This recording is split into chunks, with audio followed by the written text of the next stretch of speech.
Okay, this is my setup. This is the 3D printer as you already seen it. But this is the enclosure now. That is the light. And that is the SD card and LCD panel control. The SD card goes in there. I'm not using an SD card at this time. Then these are the two power supplies. Let me turn on the light here. Okay, two power supplies, one for the heated bed and one for the motors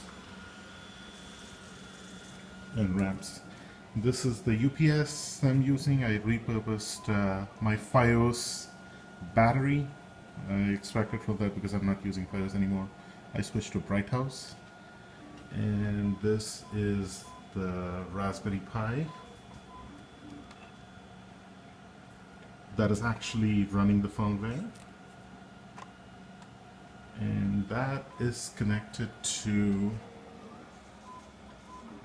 the USB bus. That is the Wi-Fi.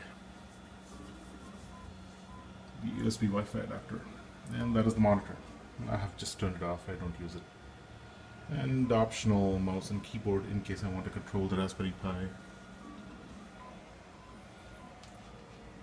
That is my current setup. And the whole thing is standing on this table that I set up. And I still need to make some improvements to this workspace. It's all clumsy. But yeah, probably this weekend. So to just let it print, I close the enclosure. And it prints in peace. No one to disturb it, because this is all in the garage.